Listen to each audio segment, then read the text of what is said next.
There we go. Hold on. Let me double check. It's been a while since I streamed.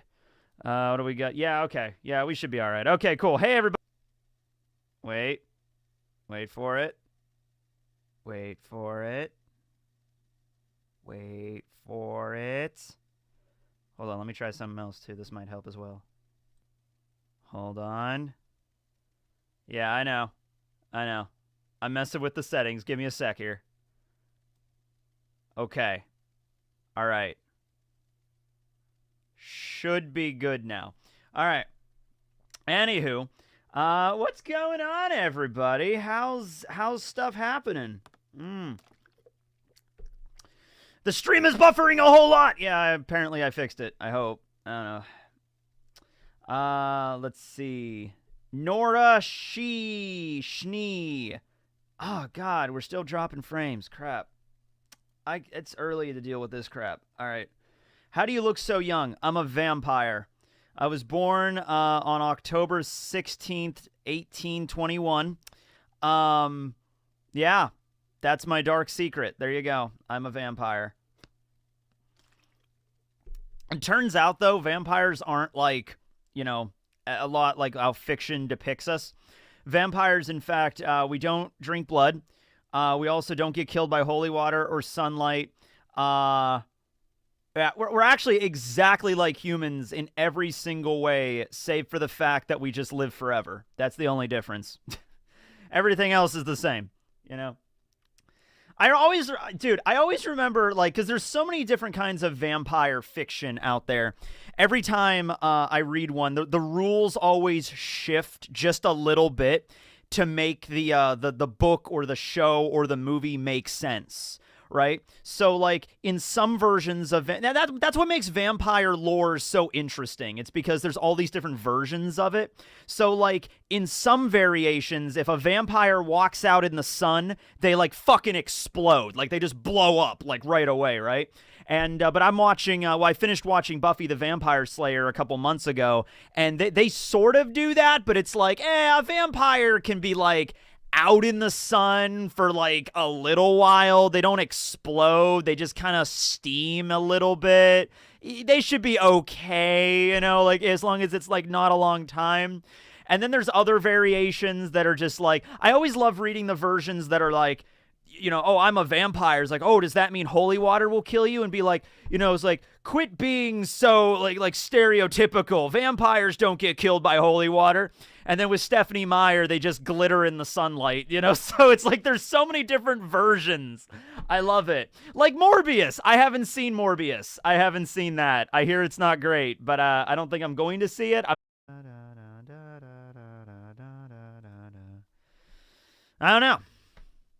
I don't know. R.I.P. Stop the buffering. I think I'm starting to realize it's just probably a curse with me.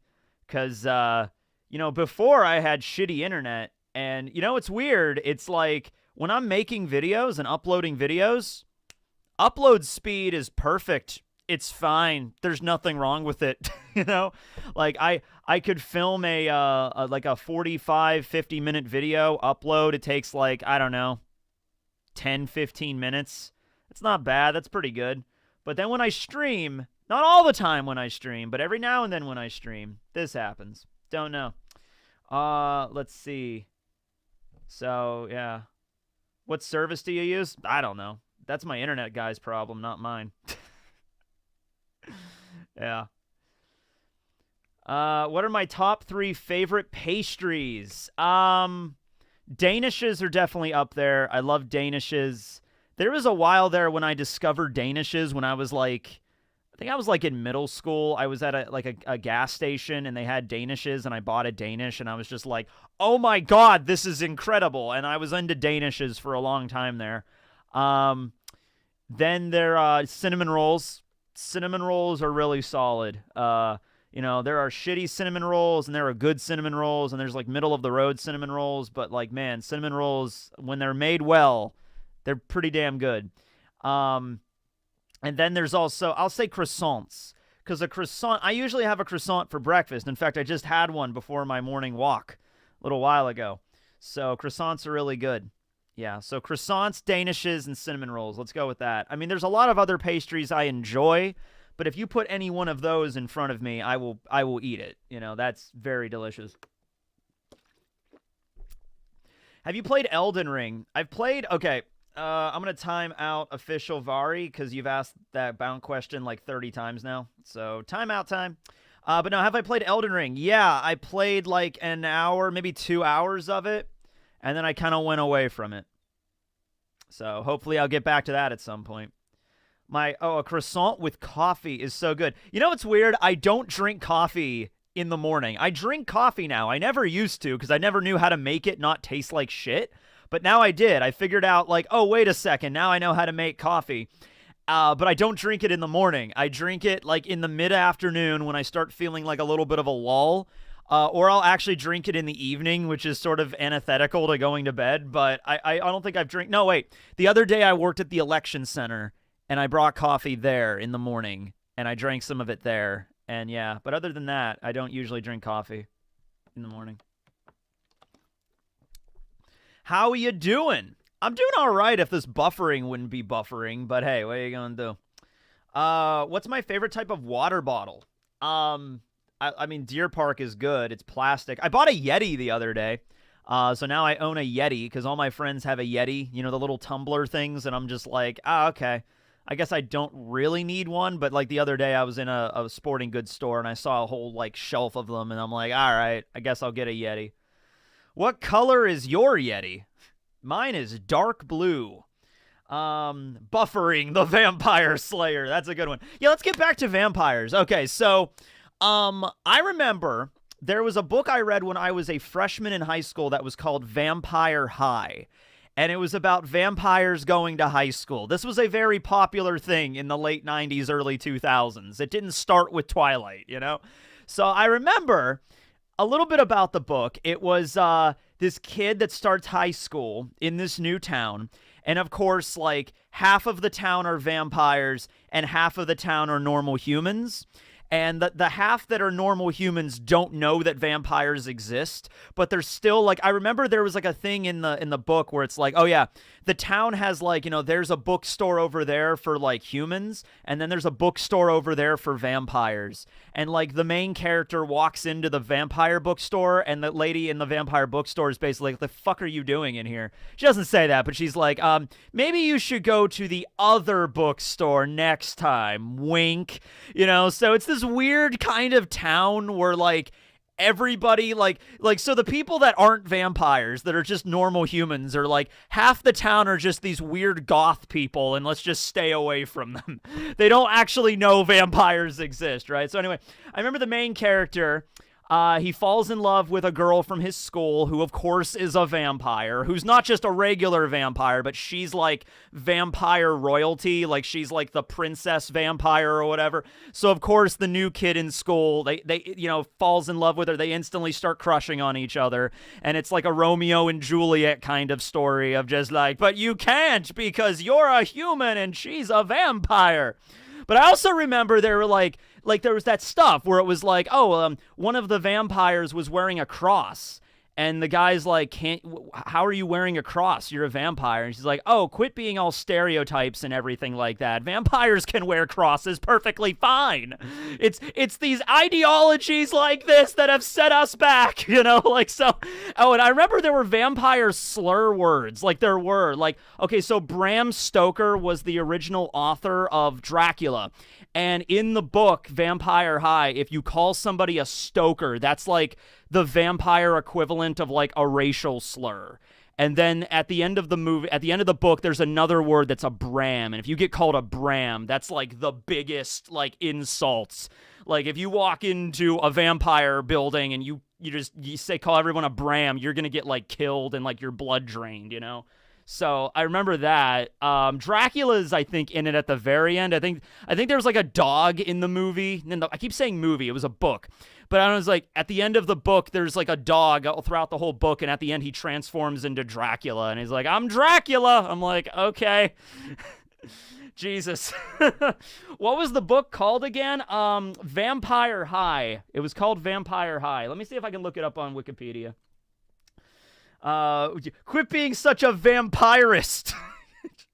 Yeah. But I remember that. I remember that. Oh, but they could still not, like, they had to take sponge baths. I remember that. It's like, we can't, it's sort of like devil fruit powers, where it's like you can't submerge in water. So it's like they have to take sponge baths or take a shower or something, right? They can't be submerged in a bath because that'll, like, because when you actually think about it, if you look at all the different lore of vampires, vampires would actually be in sunlight, splash some water on them, running water. They can't pass running water. What else? Like, I think the hawthorn tree, like manages to let them go away. Silver. I know silver's for werewolves, but silver's like this pure metal, and I think that a lot of times will damage any sort of like, supernatural being or something. Yeah. So, yeah. Let me try to look it up. By the way, this will be up on, what's it called? My vlog channel. Yeah, this will be up on the vlog channel after this, so don't worry if it's lagging a lot. Don't worry about it. It'll be up later. Vampire High is a Canadian TV series that originally aired from 2001 to 2002. Buffy the Vampire Slayer, Vampire Academy. Oh, I was oh shit. My god, we are lagging. Hey. I'll lower the, ladies and gentlemen. I have a good, let me do a speed test here. Let's see, do a speed test. Because, okay, I have 470 megabits download speed, so that's good. So, there's either a problem with YouTube or, okay, my upload speed is down. But it should still be good enough to stream without lagging like a, damn. All right. I don't know. I'll look into it. This is what happens when you talk about the vampires, Tekking. This is what happens when you use the vampire. You use a Stoker. That's not good. All right, what was I saying? Oh, yeah, this book. Yeah. Hold on. But yeah, vampires would be so easy to kill in real life. I guess not, because I guess they could still, like, move fast. I don't know. I feel like if you just had like you're surrounded by crosses and garlic, and you had like a super soaker filled with holy water, I think you'd be good. Yeah. Techno vamps will attack. You also use Bramp, yeah.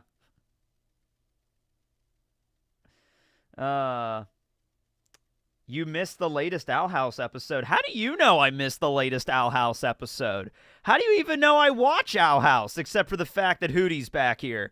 I will have you know I watched the last Owl House episode, sir or madam. Or if you don't identify as either one, I will say that I have seen the last episode.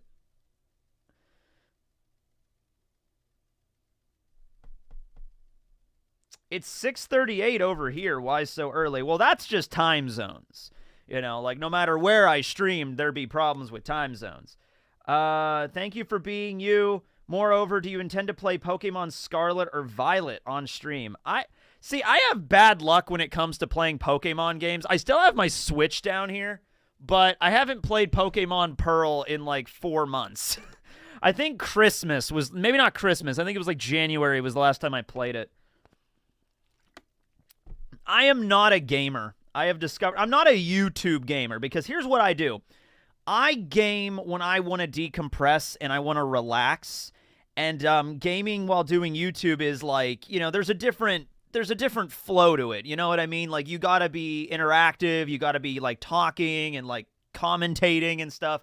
I guess you don't have to, but it greatly enhances the experience. And also I have to like come down here and have to set everything up and get the microphone and the camera. It would be easier just for me to like, be upstairs and turn on my PlayStation 4 and just play whatever.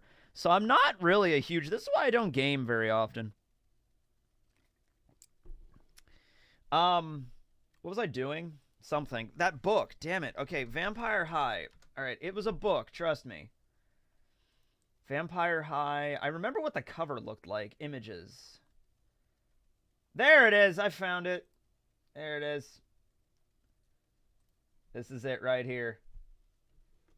Okay. Yeah, this is the book right here. Vampire High by Douglas Reese. Reese? I don't know. That's the book. So as you can see, vampires all have the shades on. So basically, vampires are like all dressed from the Matrix, which I guess makes sense. When did this book come out? This book came out in 2005? Seriously? Oh, I thought it was older than that. Yeah, I mean, that makes sense. I mean, I would have read it in 2007. Yeah, I would have read it in 2007 when I started high school. So I guess that makes sense. But yeah, I thought it was older than that. Kind of looks like a mid-2000s cartoon.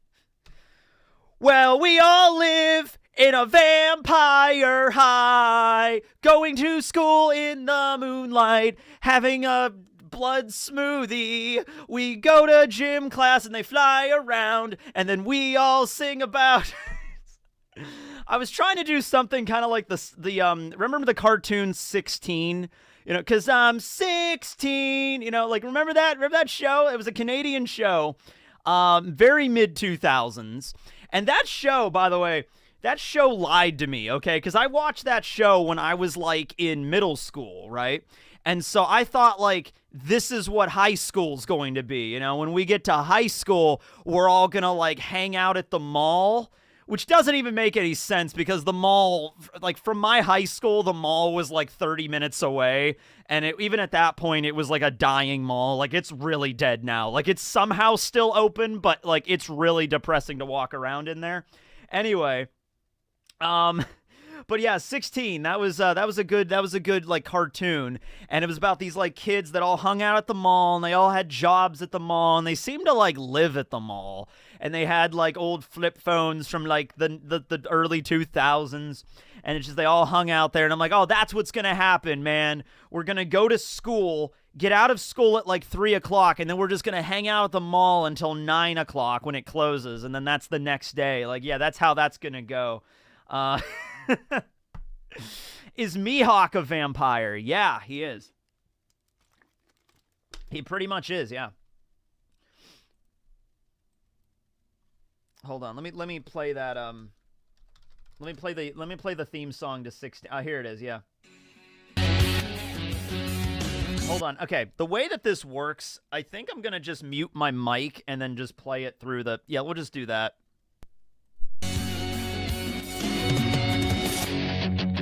Life begins after school. That's when we bend all the rules. Time to hang with all my friends. We like to be too... Hold on. You know what? This is an old-ass show. I think I'm just... Nah, you know what? I was going to play it, but I'll just play the whole song. I was going to... Hold on. I was going to add the visuals, but screw it. I'll just play the song. Together in a place where we belong. I'm 16, starting to find my way. Got a new job, gonna start at the mall today. Thank God I'm on my own for the first time. I'm 16, life is sweet when you're growing up so fast. You gotta make the good times last. Now that right there, that was a cartoon. Yeah, we could all hang out and, like, ride skateboards around the mall, and we all have jobs at the mall. Yeah. I never had a job at the mall, but Casey had a job at the mall. She worked at, what did she, Bed Bath and no, not a Bed Bath and Beyond, Bath and Body Works or whatever. She worked at a Bath and Body Works, and she hated it. So, yeah. Hey, Tekking, have a nice day. Well, thank you, yes. I'm glad it's still on the air. If it's still airing, that's fun. Yeah. What is your opinion on the One Piece dub Believe's second intro? Because I love it. Oh, I love that song. That song is fucking amazing. That was back when they actually did English versions of... So when Funimation acquired One Piece, the first 4 openings, I think, from We Are to Bon Voyage... I think they did an English cover of the song, and then from the 5th one on, they just had the Japanese version play. I think it was the fourth. I think Bon Voyage was the last. But the second version, Believe, the second opening, that was really good. That was a really solid one. They did the outros too. And that's something you got to think of. One Piece does not actually have ending themes anymore. It doesn't have ending credits because they wanted to fit as much anime in as possible, which sometimes you think that actually the ending theme would actually work because sometimes they have to extend the episode to the point where they have to add a lot of filler. So you could just add, instead of 2 minutes of filler, why don't we just have a 2-minute ending theme? You know, that would probably fit better. That's how most anime do it. But One Piece doesn't have ending themes, if you noticed. It's the end of the episode, boom, to be continued, and then it's just dun dun dun dun dun do do do do do do do do do do do. You know, that's the end, the next theme, you know, for the the preview for the next episode, and then that's it. Yeah, the ending themes ended during Enies Lobby. That was the last ending theme they had. Yeah. Are you reading Mistborn? Yeah, I'm reading Mistborn. I just finished the first book. I just started on the Well of Ascension. I want to interview Captain Tekking101 for content. He's my favorite One Piece analysis, and I'd like for more people to see how awesome of a dude they are. How should I ask him? Email me at tekking101@gmail.com, and then we could maybe work something out with an interview. Because, yeah, I've done those before. I'm doing Super Chat wrong. No, you're doing Super Chat? All right. I mean, you're Super Chatting. You're doing it. Ending themes not viable after credit scene got cut. Okay. It died along with the Going Merry. The Going Merry was the only thing holding the ending credits together. Yeah. Yeah, I love the first one, Memories. You know, as a kid, I never stopped searching for a great treasure. I can't do it very well, but I watch, I have a, Dave Does Music, who I did that One Piece opening collaboration with last year. He did a cover of Memories, and it's way better than me because he actually has, like, musical talent where I do not. So go check out Dave Does Music on YouTube. Dave Does Music.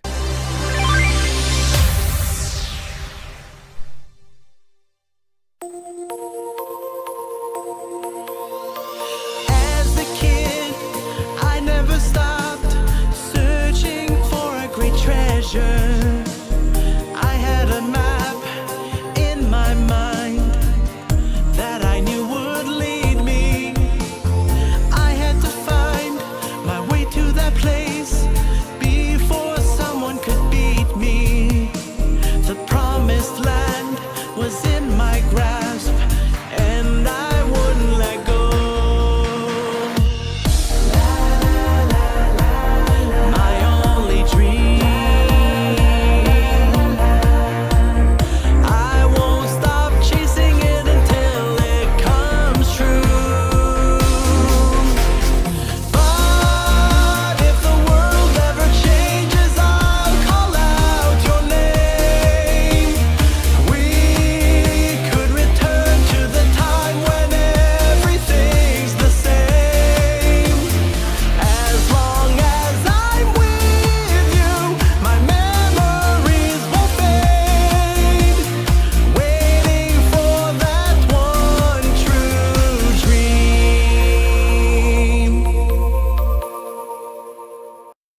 So there we go. That's a really good intro. That is such a nostalgic song. I love that song. So once again, that is Dave Does Music on YouTube.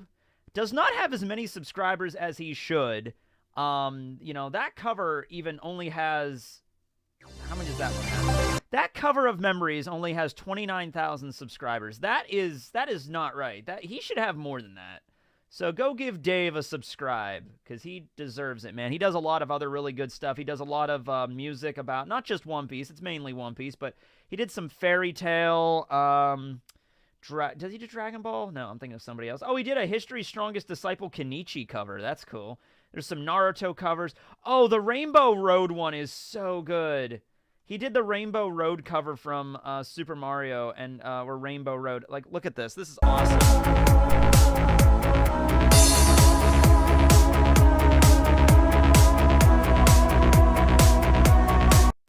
There's an instrumental version, and there's also an English version that he did. It's really good.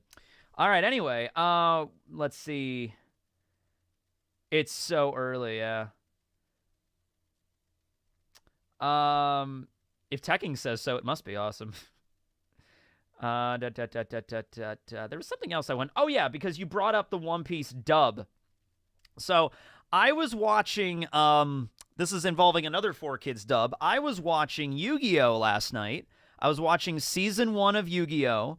And I was watching the scene, the duel between Yugi and Joey near the end of the tournament, right? And you know what modern Yu-Gi-Oh!, like the modern Yu-Gi-Oh! Anime is missing? I'll tell you right now. The modern Yu-Gi-Oh! Is missing those random... Missing. And we're lagging again as I said that. I saw the number go up. All right, hold on. This will be up on the vlog channel. Don't worry about it. But we were skipping there for a moment. Oh,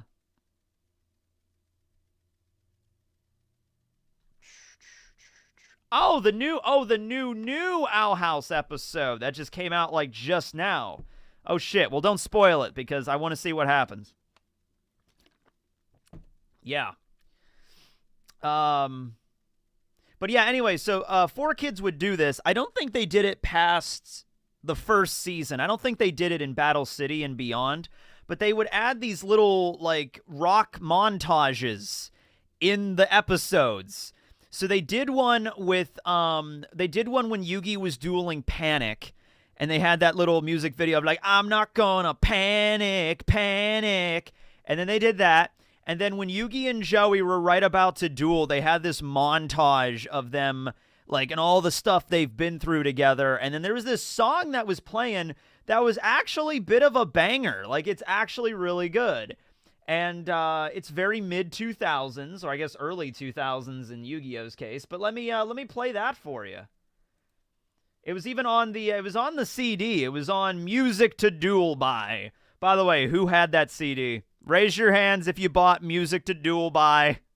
I think actually that was the first CD I've ever bought in my entire life, because I never really cared about music when I was a kid. Like, I was never, like, really into any bands or anything like that, and I think the first time I ever wanted to buy a CD was when the Yu-Gi-Oh! Soundtrack came out on CD. It came out on Music to Duel By. Are you excited for the upcoming One Piece TCG? Yes, I am. I want to do a video about it, yeah. I did. Not me. Nope. Well, then get out!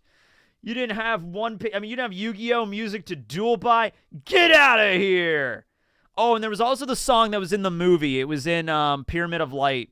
That was like Kaiba's theme. That was a really good song. Kaiba's mute was like, because you're not me. That was a really good one, too. Yeah, McDonald's and I think Burger King as well, I think gave it away. Yeah, as part of the Happy Meals. Oh, my God, man. Oh, you know what I've discovered? Okay, let me play this song, and then I want to talk about something I was thinking of last night that really speaks about our current culture. Okay, here we go. Here's the song. This is No Matter What.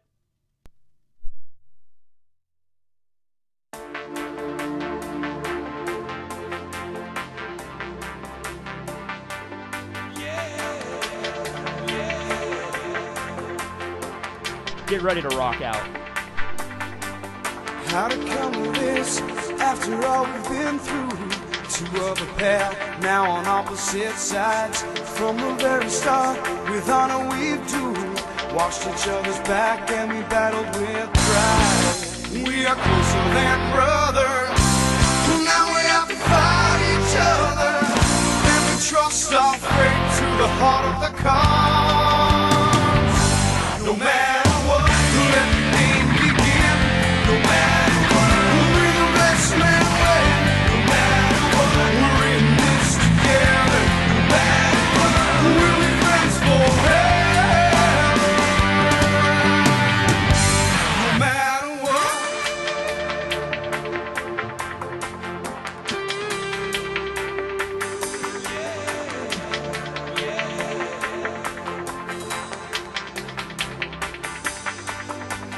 It's been you and me, hanging out playing games. Didn't ever think it would get this hard. Time's running out and there's so much at stake. Everything riding on the turn of a card. We'll show what we're made of as we fight for the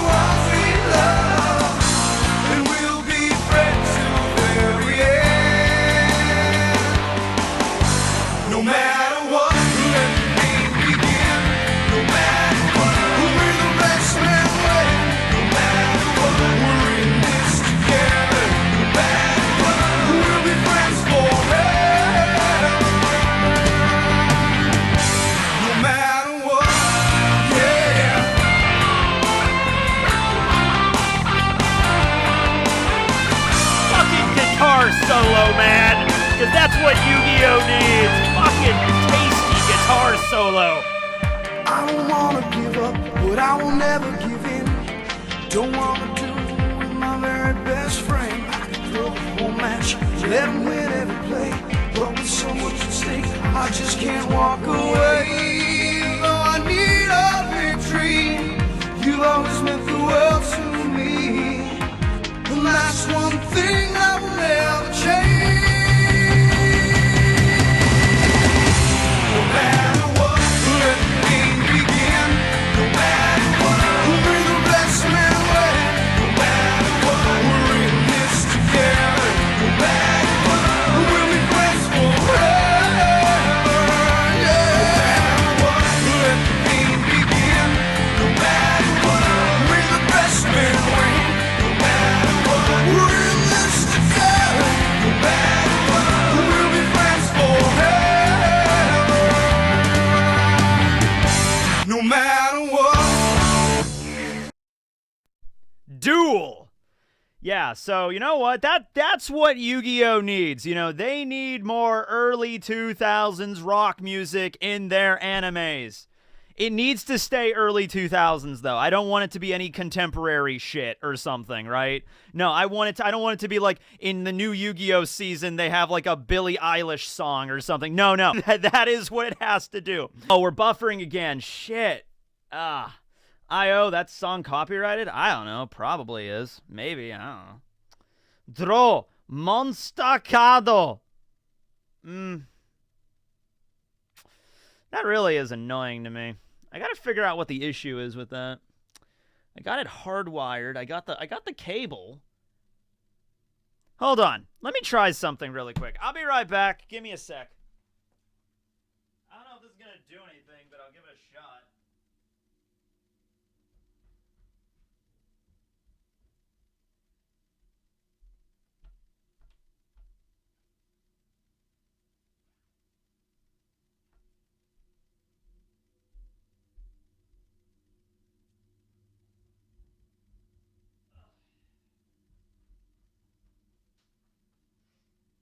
No, that didn't do anything. All right, we're back. Restart your PC. Yeah, it's not the computer. All right, what was I talking about? Something. Oh yeah. I also find it funny that like these like it's Saturday morning, right? And this is how I would have been spending my Saturday morning when I was like 10, like, you know, in front of the TV watching Yugi and Joey duel with the song playing. So it actually comes full circle, right? Yeah. Copyright saying he's too strong to be left unlagged. Yeah, I don't think the YouTube algorithm is gonna like, oh man, he's playing a song from 2001 on the Yu-Gi-Oh! CD. We better copyright the shit out of that. Shut down the stream. No, but you know what I was thinking the other day? I was thinking about how, like, things are just so much less fun now, you know? And this has kind of become a meme, but go look at, like, a McDonald's from, like, the 90s versus what a McDonald's looks like now. You know, it's like they sucked all the fun out of it, right? Remember when, I remember going into Walmart when I was a kid and everything was like brightly colored and they handed out those little smiley stickers. You know, they don't do that anymore. They don't hand out stickers at the door anymore. What else? Oh yeah, this is also relating to McDonald's, but I was thinking about this. So, McDonald's, right? I don't eat there very often anymore ever since I moved just because it's like out of the way. But I did eat there recently, and I got like a little barbecue sauce packet because I like to dip my fries in barbecue sauce because I like barbecue sauce. Whatever. Anyway, big deal. You want to fight about it? Anyway, I remember back when I was in college and I would eat at McDonald's quite often, and the little like sauce packets would have like little pictures on them. Like they had this like sweet chili, like this sweet and spicy like chili sauce that was so good, and they got rid of it. It was even better in my opinion than the Szechuan sauce. Remember the Szechuan sauce that the Rick and Morty fans went crazy over and like, you know, really embarrassed everybody for a while? But I like the sweet and chili sauce even better. And it had like a little packet with like a little picture of a chili on there, and it looked cool and whatever. And then they took away the pictures. and then they just had like a really like stylized font. So like for years it was like, you know, Tangy Barbecue, but it was written in like a word art kind of thing where it said like Tangy Barbecue on it. And I'm like, all right, they took off the picture, but at least it's still something of a design. Now I went there to get like, hey, can I have a barbecue sauce? And they gave it to me. And it's literally just a red packet that just says Tangy Barbecue in like boring, like, you know, Calibri font. There's no artwork. There's no picture. They don't give a shit. It's just Tangy Barbecue packet. Like, that's all it is. And I'm like, man. Everything has to be, just drain the fun out of everything. Yeah, they don't give a shit anymore. It's just like, we don't need to be fun. Let's see here. Haven't caught a live stream in a long time. I haven't streamed in a while. Keep up the great work. Also, congrats on beating Final Fantasy X. It was my first ones I beat, and still my favorite. Oh, thank you. Yeah. I played a little bit more after. I got my characters leveled up, like, insanely high. Like, Yuna is, like, maxed. So Yuna, who's, like, physically like one of the weakest characters in the game, Yuna can now just take her staff and just walk up and just smack a high-level monster and just like 99,000 damage, max damage, and just knock them down in one hit. I can literally two-shot Jekt with Yuna using a physical attack. That's insane. But, yeah, I kept going. I was going to keep going until I reached Penance, which is like the final secret boss, but I just kind of stopped. I was just like, I'm doing all right. I took out the final Aeons, the dark Aeons, and I was like, all right, I'm good now. Do you ever plan to reopen the Sea Gym for Blake? I mean, we'll have to go, we'll have to talk to the crew about that. You should make a video about who would be the strongest swordsman if Odin was still alive. Ooh,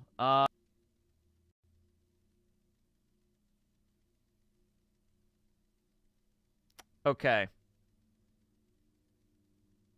Nope, that didn't do shit.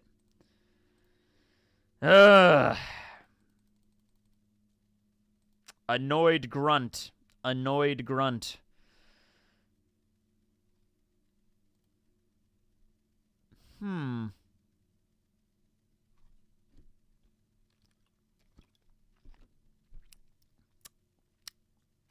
Fixed? I mean, I mean, Fixed is sort of a subjective term at this point. Quick question. I was wondering, do you play One Piece Bounty Rush? No, I don't. I didn't even know there was a game called One Piece Bounty Rush. Like, there's no way Odin is that strong. Ugh, clearly you don't know Kozuki Odin like I know Kozuki Odin. Let's see. Let's look at some super chats up here. How do you think Rayleigh got his epithet, the Dark King? I think it's probably just it came from armament hockey. Like, he has just, like, the best armament hockey, like, ever. He's, like, the one person that, you know how everybody in this series, when they go full armament hockey, like, they cover their whole body in armament, they instantly get one-shotted? Like, it happened with Virgo, it happened with Pika. You know, but I think if Rayleigh would do it, that's, like, an apocalypse waiting to happen right there. Like, a walking Ragnarok, essentially. But yeah, I think that's the reason he got the title. Yeah. Or he uses the toilet with the light off. So I have this other room that I'm kind of turning into a game room right now. And it has a bathroom in it. And I'm like, I installed a smart bulb in the bathroom that can change colors. So the idea is when I have my friends over here and they're like, oh, can we use the bathroom? I'm like, sure, go ahead. And they go in the bathroom and I can like change the color of the light bulb, or I can turn the light bulb off while they're in the bathroom. So we're in the bathroom and all of a sudden the light just goes out and then it turns red and then it goes like flashing and just like, that'll be fun to play with. Yeah. Isn't armament invisible? There's different types. Like there's a vulcanization, like the hardening. That one is like the first entry level of armament. I think it needs to be explained a little bit better. Hopefully Oda will explain it more, maybe at an SBS or something after Wano's over. Remember Kakuzu's forearm tattoo? No, I don't, actually. I don't nothing else that I'm doing right now that's drawing on the internet. I should have like 60 uploads. I don't know the problem. I don't know. It's very annoying. It's very annoying. It follows me wherever I go. I'm not even using a high bandwidth right now.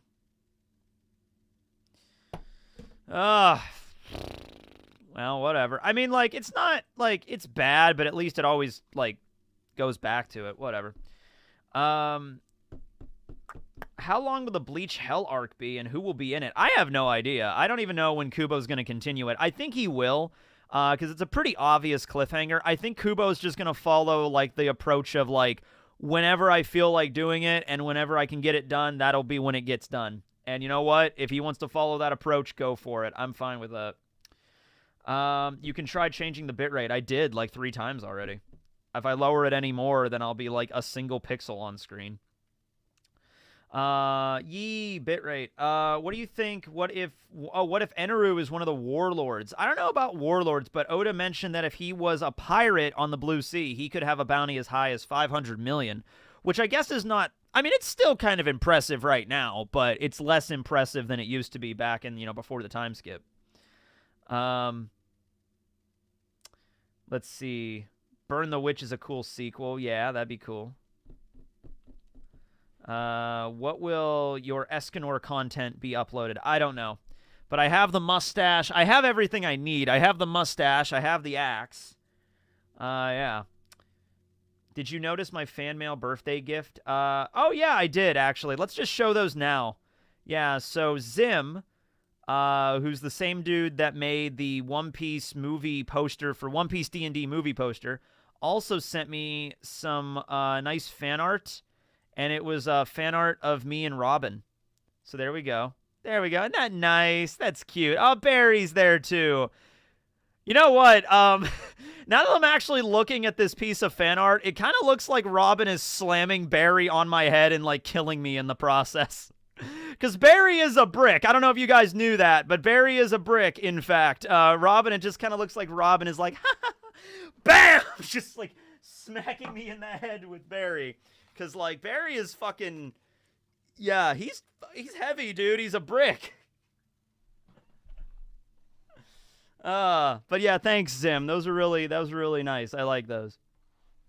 Yeah. Attempted murder is cute. Oh, killing you with cuteness. I've said this before, but I'm always worried that when I'm, like, moving Barry around or, like, using him in a video or whatever, I'm always worried that someday I'm going to drop him, he's going to hit my, like, little toe or something, and he's going to break it, and I'm going to have to go to, like, the hospital or something. Like, he's going to fall on my foot and, like, could break my foot. Like, easily could break my foot. Like, I'll tell you something, okay? So, yeah, this was last year. I was still living at my mom's house. I was taking a shower, okay? And I had this big bottle of shampoo. Like, I just bought this big, giant bottle of shampoo. The kind that has, like, the little thing on the top where you can, like, squeeze and just, it's just like, okay, here's a big, giant bottle of shampoo. This will be good for, like, months, okay? So I have this big bottle in the shower. I'm in the shower, and the bottle falls off of the little thing that it's on, and it hits the top of my foot. And it hurt like a son of a bitch. And I'm just like, fuck! I'm, like, screaming in the shower. And I get out, and my foot, like, really hurt. And I'm sitting there, and I'm just like, my God, if I have to go to the hospital because I broke my foot, like, how did you break your foot, sir? I'm like, oh, a shampoo bottle fell on it. I was like, that is the stupidest reason to break a foot that you could possibly think of, right? Now, luckily, it didn't get broken, but it was a giant bruise. Like, it was like a bruise, like, hold on, let me show you my foot here. Okay, like, it was like a bruise probably like that big on my fucking foot, right? Okay? And I was talking about this with one of my friends, like, a few days later. Like, I can't believe, like, I like, that's the stupidest thing ever for a foot to get broken. And my friend was like, oh no, that's happened a lot. Like, yeah, that can happen because apparently the top of your foot does not really have a lot of muscle. Like, and you can even feel it. Like, if you feel the top of your foot, it's very bony. At least mine is. Like, there's not a really thick layer of muscle there or anything like that. So that's why if you drop something on your foot, it hurts like a motherfucker, because it's like there's really not a lot of protection there. So she's like, yeah, because she works in a nursing home. And she's like, yeah, there's people that have, like, dropped stuff while taking a shower and it hits their foot. Yeah, that you can break your foot or your toes like that. I'm like, it does happen. So I'm like, oh, it's more common than I thought, but still, I wouldn't want that to happen. So, yeah, No defense on the top of your foot, Tekking. Yeah, that's an evolutionary adaptation that we just never had. It's like, okay, well, the top of your head needs to be pretty sturdy, and your hands need to be okay, but the top of your foot, like our cavemen ancestors were not shampooing and dropping stuff on their feet, so I guess it just never came up in evolution. So, yeah. But, what was I saying? Oh, yeah, if I drop Barry. So if a shampoo bottle can break a foot, like, if I'm walking with Barry somewhere and I accidentally drop him and he lands square on the top of my foot is probably going to get broken. So I'm always worried about that, That's why I don't really have Barry when I do the reviews anymore. Because, like, over here, you can see my little area. And I used to have Barry right next to, like, where Big Mom's poster is. I had, like, a little stool set up. But it just became, like, a problem because I always had to move the stool out of the way. And it's like, like, setting it up was just always annoying. So I'm just like, you know what, Barry? You can hang out back here. Yeah. LOL. Evolution, Tekking. Really? Evolution? Obviously, we were created by aliens. Come on now, Tekking. You jest. The world is flat. We're all ruled by reptilian people, and we were created by aliens who are also God. There we go. You're just weak, Tekking. You gotta build muscle in your foot. All right, how do I build muscle at the top of my foot? Oh, man. Is that a base station? Yeah, it's for my Vive. It's for my old Model 1 Vive that I had in 2018? Yeah. It's fun, though, now that I actually have a big enough space to actually use it, because when I was in my parents' place, like, my room was so tiny, could never really play it properly, but now I actually can. So, you have to move the backdrop a bit, because it's on wheels, move that out of the way, move the lights and the tripod and everything out of the way, and then you can actually have this whole space here to play it in. And it's pretty fun whenever, like, my friends come down or something. Could do, like, Beat Saber or something. When Casey and Zach came down once, we played Drunken Bar Fight. That was really fun. Are you caught up with the AOT anime? No, I actually haven't watched it since the end of part 1. I haven't watched part 2 of the final arc yet. Let's see here. Let's look at the Super Chat page. Do you watch SpongeBob? Well, I mean, not modern SpongeBob, but yeah, I have watched SpongeBob, yeah. Let's see. Thank you for making fun One Piece content. I really enjoyed your takes and positive energy. Keep it up. I will! Have you ever heard of One Piece Knowledge King? It's basically the official One Piece quiz. Yeah, I've heard of it. It's insane. I've seen it. I've watched, like, video clips of the One Piece Knowledge King challenge. It is ridiculous. The question, I would fail immediately. I probably would not even get one question right.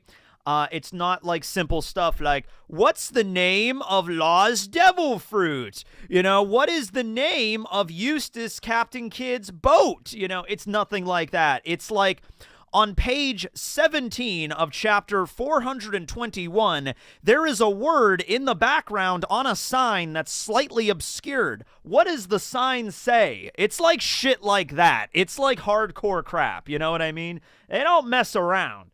So I would fail that immediately. What do you think of the theory that Rayleigh was the previously strongest swordsman? I think I made that video. And is Mihawk's dead? Oh, yeah. Liam made a video about that. I made a video shortly before that. So I remember that. I made a video where I was like, maybe Rayleigh is Mihawk's master. And then Liam made one shortly after that. And so I'm like, oh, see, maybe it has some credulity now. There you go. So yeah. I'm a proponent of that. That's cool. You could maybe try opening command prompt and using the command to see what you ping to YouTube and ping youtube.com. That's a good idea. I might try that. Let's see. Did you notice my fan mail? Thank you. Yeah. You should make a video about what would be the strongest swordsman if Odin was still alive. I already talked about that. Yeah. I'll send you physical copies of the graphic novel if, you pop up issue 3 and live until the end. Okay. I don't know how much I'm going to be live still, but sure. Let's see. Vampire Tekking's eating the bit rate. Yeah, it's actually doing okay now. It might just be a thing like, if it's doing crappy, just restart the stream, because it's actually been pretty consistent. And of course, now that I'm saying that, it's probably going to crash in 5, 4, 3, 2, 1. No, we're good. We're all right, I guess. Let's see. Planning to do any Chainsaw Man videos when it starts airing? Yeah, I might throw out a Chainsaw Man video on the side channel. I might do something. I might dabble. Ever make a video on Z from the movie? Yeah, sure. I can make a video on him. He was pretty cool. Yeah. Absolutely. Okay, there we go. Tekking, what are some of your favorite non-anime manga series? Non-anime. Okay. Well, if you're just talking about books, I've been getting really back into reading, which I'm glad because, like, I don't know what it was. It's just, I guess when I was living at my mom, there wasn't a lot of places to, like, read a book because, like, I had my bedroom, but my bedroom was so small, there was no chair or anything to sit down and read a book. And reading a book in your bed is, like, always awkward because I'm, like, laying down and then my arms get tired and then I try to lay on my stomach and try to read and then that doesn't work, you know? We had a living room, but there was no lighting in there. My mom likes everything dark. It's weird. My mom likes, like, I'll get home from work or something and I'll just be like, Mom, why is it so fucking dark in this house? You know, it's just like, all the lights are off. She's like, because the electric bill, we can't afford it. And I'm like, I paid the electric bill. It's fine, you know? And just like, yeah. But now that I don't live there anymore, I'll go down and, like, all the lights will be off and just be like, it's like, the electric bill. I'm like, you can leave a light on in the kitchen. It's fine. But anyway, it's all right. It's not going to skyrocket your electric bill. You'll be okay. Your mom is the Dark King. She is. My mom is just, she really is, she's somebody, and this is my grandmother, because my grandmother was like this. She really just, like, she always thinks she doesn't have, like, any money. She always thinks that she has, like, barely, like, 2 pennies to rub together. And that's always funny because, like, growing up, my mom always acted like we were, like, one step away from, like, going to, like, we were, like, one step away to being, like, homeless on the street. And that just wasn't the case. But she always kind of presented that as, like, the reality. So that's my mom, which I think is a lot of parents or whatever, you know. But, yeah, that's how she is. Anyway, so there wasn't really a lot of places to, like, read a book at my house. And now I have, like, a nice little setup in my living room. I have, like, a recliner that I could sit down. Because I've been reading a lot of books lately. I read a book on Mesoamerica this past month. Then I read a book on ancient China. Then I read this book on Artie Lang, who's a comedian, my books, okay, this is going to be weird on how this is, actually, you know what, you want me just to go grab the books I'm reading? I can do, like, a thing that Murphy does, like, here are the books I've read this month. Okay, I could do that. Hold on, I'll be right back. Actually, I'll throw up the starting soon screen. Be right back. Hopefully this doesn't crash the stream.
Okay, I'm back. Okay.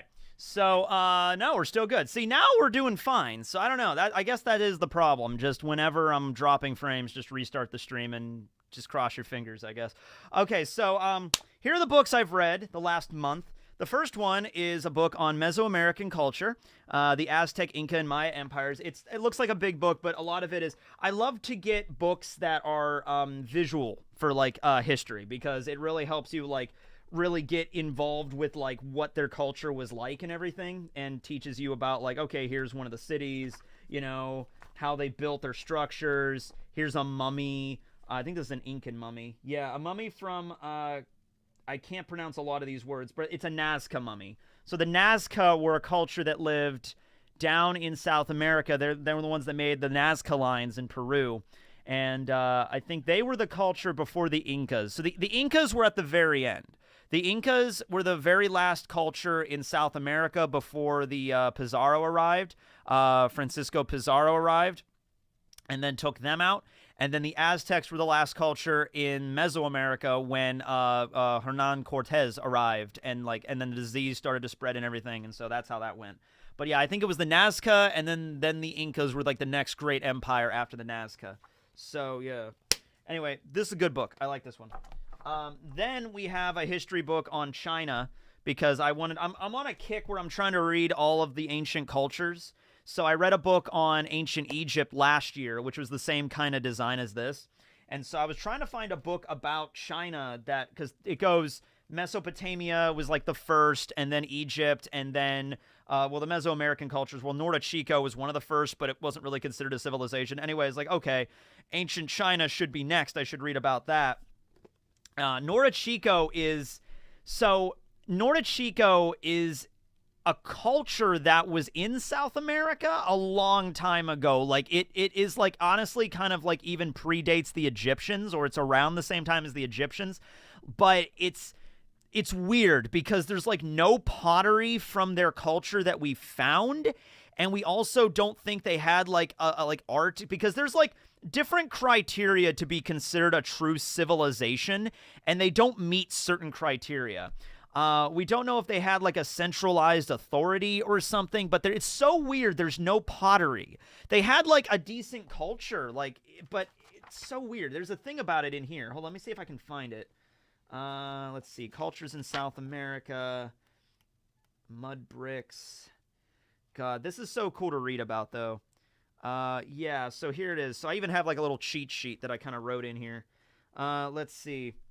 The earliest known civilization in the Americas was the region known as Norte Chico, but there is some debate as to whether Norte Chico qualifies as a civilization, as some of the hallmarks are missing. But the ability to construct large buildings and to support an advanced society, plus the culture on the fringe of the civilization. So, like, I consider it a civilization, but it's just weird that there's, like, some stuff that just isn't in there.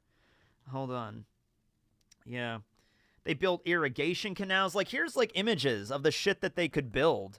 So if it wasn't a civilization, it was, like, very close. It was, like, very close. It's maybe only not considered a civilization in the sense that, like, certain things that we deem as, like, important were not there, but it still was basically a civilization. But where's the thing that, yeah. This is the Chauvin civilization. There is no indication that Norte Chico civilization was an empire or even a centralized state. It appears to have been a decentralized culture whose people shared a common practice and social values. So it might have just been a bunch of the indigenous peoples that just arrived together as sort of like a center to like socialize and like build stuff and like trade and stuff. It might have just been like a trading center or something, because there wasn't like ideas. I think another thing that like you are considered a civilization is art, and there's really no traces of art there, so we don't really know what it was all about. But very interesting stuff. I love that. And they also didn't even have a lot of Mesoamerican cultures did not even really use iron, right? And it wasn't because they didn't know how or they couldn't. They could. It was just they had a different perspective on, hey, we've been making, weapons out of wood and bone and stone for literally tens of thousands of years at this point. Well, the indigenous peoples came across the Bering Land Bridge. I think that is debatable when that happens. I've read numbers that are as far back as like 30,000 to like 15,000 years, but I think around 15,000 years is like the general, accepted consensus. Oh, Daniel Green's in here. Can I bring you on a full-time reporter? $420 a day. $420 a day? Count me in. But you have to throw something else in there too, Daniel. But But yeah. So anyway, they just had these weapons, and they just used those mainly, okay? They had a thing called an atlatl, which is like a thing that they would use to throw a spear. So they didn't just take a spear and just throw it with their hand, because that's not very accurate. They would make a little wooden thing that you would actually like slip across your fingers and then put the spear in and then throw it, and it actually vastly increased the accuracy and stuff. And it's crazy because you'd think that, like, you know, when the Spanish came over, they had weapons, they had iron and stuff, you know, therefore they would honestly win just in a straight-up battle. No. Now, disease at the end of the day wiped out the Aztecs, but the Aztecs actually managed to fight back the Spanish on at least a few occasions. One of them, actually, the Spanish refer to as the Night of Sadness, because they just got, because, you know, you figure this is like an Aztec warrior that has this spear and an atlatl that has like the combined knowledge of like hundreds of generations of like throwing this damn spear as accurately as possible. That guy's gonna be a buzzsaw with that damn thing, okay? And it doesn't really matter at the end of the day if you get hit with like a stone axe or an iron axe. It'll probably kill you just as good, you know what I mean? So yeah. I forgot their name. They had the obsidian clubs, which were fucking horrible. So they didn't have iron. They didn't have iron-bladed weapons. They had basically a wooden club, and they would take shards of obsidian. And obsidian was a very big commodity back in Mesoamerican cultures, because only certain regions, like I think the Mixtecs and the Zapotecs, had like a region where a lot of volcanoes would, you know, spew ash and magma into the water, which creates obsidian. And so that was like, and there was different colors of obsidian. There was like black obsidian, but there was also green obsidian, and some of it was used in like ritualistic rites. Like they didn't have metal knives, but they would make knives out of obsidian, more for like rituals and sacrifices than actual fighting. But they had like obsidian knives, and obsidian can be sharp as shit. It's just not very durable. So anyway, they would make these wooden clubs and then take big pieces of razor-sharp obsidian and put them in the clubs, and then just, like, that was their swords, which were honestly probably more, like, devastating than iron in some cases, because that thing would just rip the shit out of your muscles and your... Oh, my God. There's a picture of it. Oh, here's the Night of Sadness. La Noche Triste, or the Night of Sadness. Yeah. I don't know if this is a pic... Oh, no, yeah, this is it. The conquest of the Aztec Empire was not straightforward. Spanish forces were driven from Tenochtitlan on the 30th of June, 1520, in an event known as to the Spanish as La Noche Triste, or the Night of Sadness. So there they are, you know? So, yeah, I mean, it was disease at the end of the day that was the death nail for the Mesoamerican cultures. They just had no way to fight back against that. But who knows? If disease was not a factor... I would say the Spanish would eventually have won, but it probably would have been a lot longer to take, because it was 1521 that Tenochtitlan finally fell. Yeah. So there we go. Here's Francisco Pizarro, where you might recognize his name as Avalo Pizarro in One Piece, is one of the members of Blackbeard's crew known as the Tyrant King. But Francisco Pizarro was the man that took out the Incas. So Hernan Cortez was the one that took out the Aztecs in Latin America, what is now Latin America, Mesoamerica, back then. And now it's Francisco Pizarro in Peru. But yeah, where is the picture of those weapons? That was a very devastating kind of thing they had. Like, you don't want to get hit by that thing. Oh, there's Machu Picchu. There's Machu Picchu. Machu Picchu was a place in Incan culture that was sort of like... I think it was supposed to originally be built as, like, yeah, a fortified temple, but it wasn't used very often. But because it wasn't used very often, and the location, like, it was not a very important location to the Incas. It was not, like, their ultimate holy site or whatever.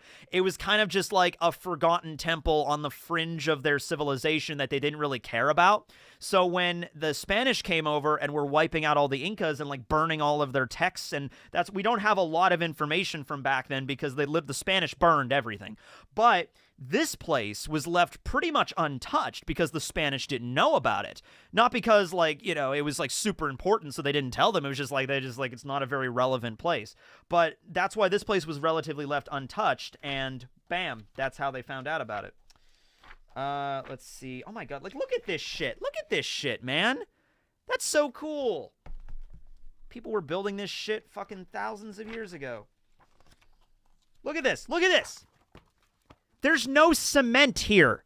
There's no cement. They literally had stonemasons that cut the stone perfectly using geometry. There is no cement holding this together. And this is a modern picture. Okay? They literally just Tetrised their way. They Tetrised their way to making a stone wall that is now standing thousands of years later. Isn't this fucking cool? You know? Maybe not thousands of years ago, but at least several hundred years ago, because that was in Cuzco. That was the Incas, which were the last. Incas were like in the 14th century, 15th century. It's fucking awesome, man. Geometry is everything. Cement doesn't exist. Yeah, those ancient crafters were up to something else. That's why it, like, look, I believe in aliens just because the universe is huge, but I don't believe that, like, aliens were helping us build this stuff. I think that takes away from, like, the ingenuity of the ancient peoples. You know what I mean? Like, people will look at this wall and they'll just say, yeah, there's no way humans could have figured that out. We were stupid back then. It had to be aliens that did it. I'm like, no, we were pretty damn clever. The Incas were pretty goddamn clever. All right? Oh, here's the ceremonial ball game. You might have seen this from the movie El Dorado. We don't know the name of it. It's just the ceremonial ball game because we just don't know and it was around for a while. It was around since like the Olmecs, which were like the first proper civilization that is universally agreed upon as a civilization. Excuse me, in the Mesoamerican cultures, was the Olmecs were first. Nortechico was before them, but yeah. Where is that weapon? Oh my god, these cities were crazy, dude. Look at that. Look at that. Fucking terrifying. That's an actual skull. They take an actual skull and, like, add shit to it. Oh, here, is this it? The Makalata? Yeah, this is it. The Makalata. I don't know if I'm pronouncing it right, but this is it. Was produced in many varieties. One- and two-handed varieties were used. Some variants left quite large gaps between the teeth. So, you know, it's kind of hard to see. But, you know, there's these giant clubs with obsidian. Sometimes the obsidian would be like big gaps, and other times they'd be like razor teeth like that. And either way, you don't want to get hit by one of those things. Jesus. It's awesome. Chocolate, the cocoa plant. Chocolate! Chocolate! All right. Well, anyway, that's on Mesoamerica. Then I read this book on China, which I haven't read the whole thing, but this is the entire history of China, from like ancient China to like, you know, like Mao, and then eventually modern day China, like the People's Republic of China, whatever, the Republic of China. So I haven't read the whole damn thing, but I've read this first section, which is covering, I'm up to the north and south like regions where they basically broke in two. So there was like a northern China like dynasty and then like a southern dynasty. So after Qin, you know, it's kind of sad that Ying Zheng, when he, you know, did the unification of China, which is the story of Kingdom, if you read Kingdom, that's that story when he unifies all of China. Unified China did not last very long, unfortunately. So, you know, but actually Ying Zheng was actually the guy that did the Terracotta Army. So they had the giant Terracotta Army that was like buried with him, and they were actually very, you know, appropriate in terms of the likeness. But yeah. So this was a lot of ancient China, like the Jia dynasty, and then the Shang dynasty, and then the Zhao dynasty. The Zhao dynasty is when like Confucius showed up. Lao Ji! Where I have to yell every Chinese name I read now, because Wang Ji! There's Wang Ji in One Piece, and then there's Lao Ji, who was the founder of Taoism or Taoism. All right, so you gotta yell every Chinese name now because of that. But anyway, yeah, that's ancient China.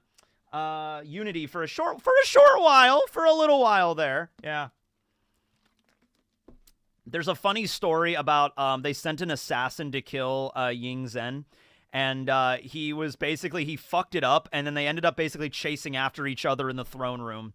Like, it was so funny. Like, he sends this assassin to go kill the united king of the first king of China, the first emperor of China properly, of a unified China. And I guess he messes it up, or he, like, drops his knife, or he's like, oh, shit. And then Ying Zheng, like, gets up, and he's just like, what? What are you doing? And there's like, it's like, get back here. I want to kill you. He's just like, they're, like, running around the fucking throne room. It's just like, I'm supposed to stab you with this poison dagger. Get back here. Yeah. Lao Ji. Lao Ji is the name. And then Confucius was around the Zhao dynasty too. And then after the Zhao was the Qin dynasty. And then after that, it broke up again. I think there was the Jin dynasty. There was a dynasty that was, it only lasted like a few years. It was this dude that was like a priest that just like decided that like, I'm just going to be the emperor of China now. Hold on, let me see if I can find that story. There's actually some really funny stories in here of the past. Hold on, I want to show you. I got to tell you the Duke story. Oh my God, this is a funny story. This is funny. Duke Zhang.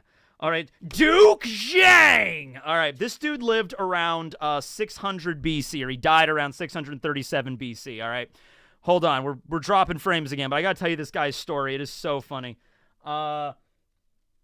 Lao Ji, that's the G.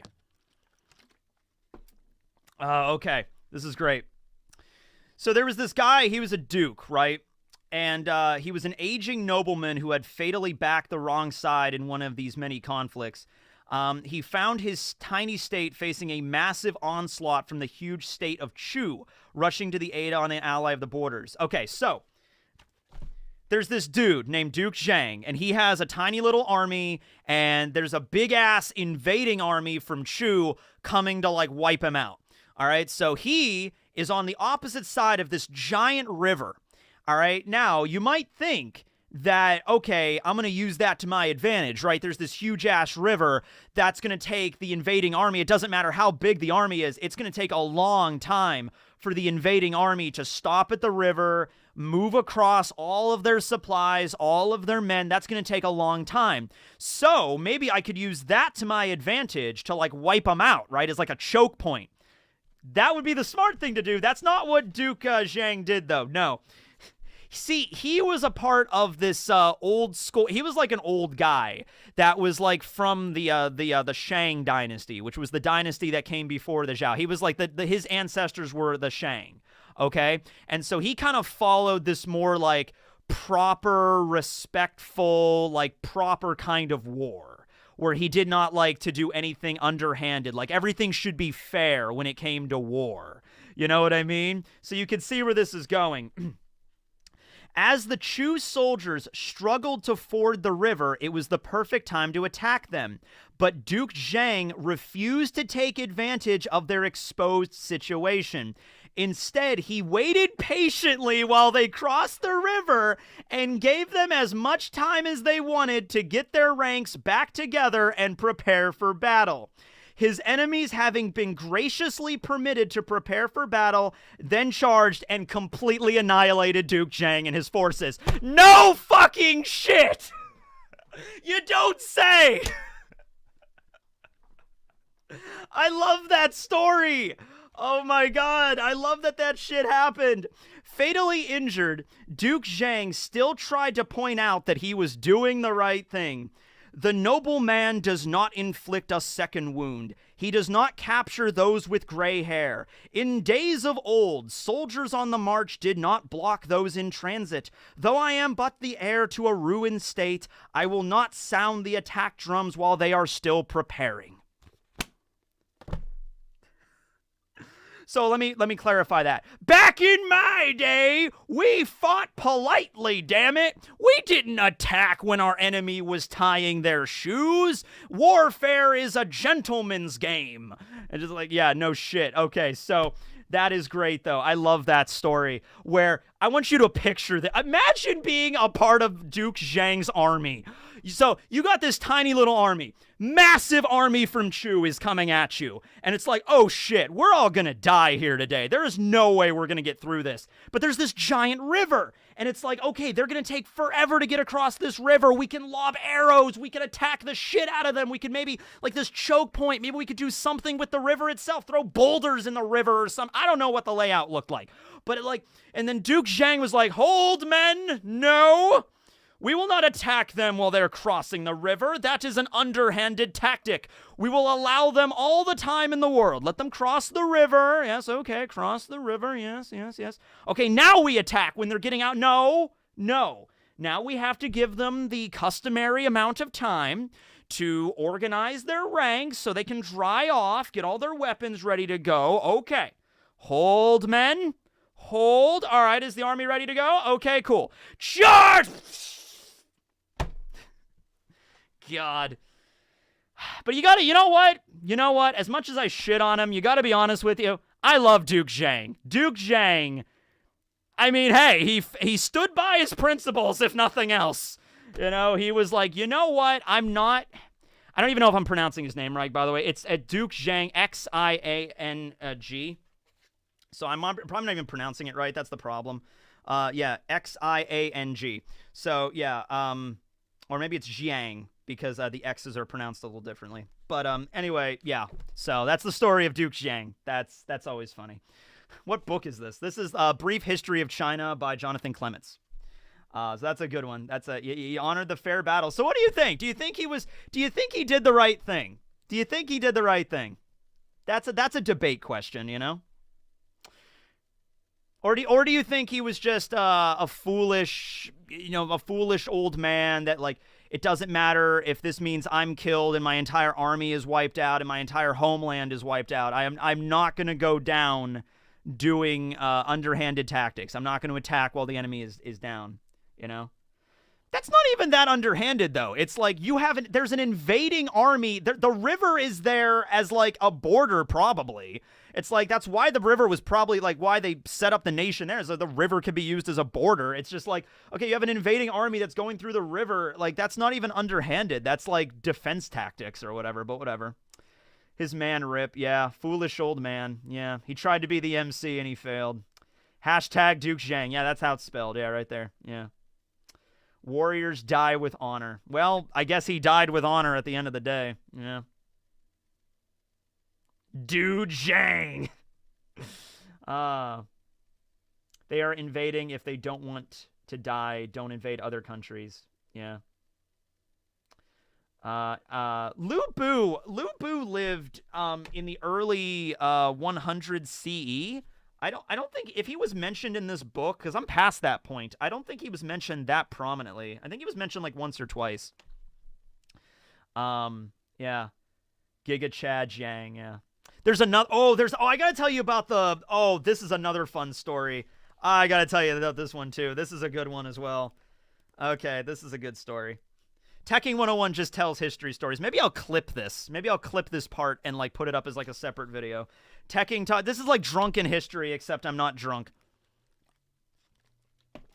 I'm severely hydrated, though, and I do need to go to the bathroom, so I'll be right back. I gotta drop a leak, and then I'll tell you another interesting story from Chinese history. Be right back.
All right, we're back.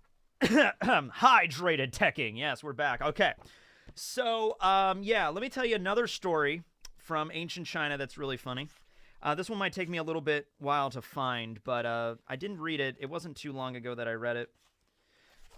So to give you some background on this, so China bordered a lot of, obviously, what is now Mongolia and everything like that, and everything to the east.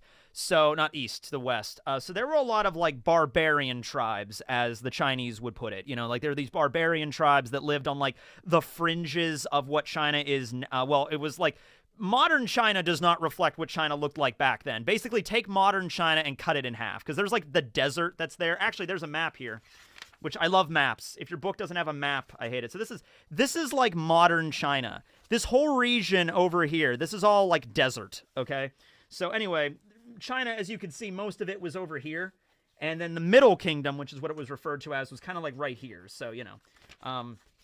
But anyway, there were these barbarian tribes that were like on the fringes. And it was actually because of those tribes that actually led to the Silk Road.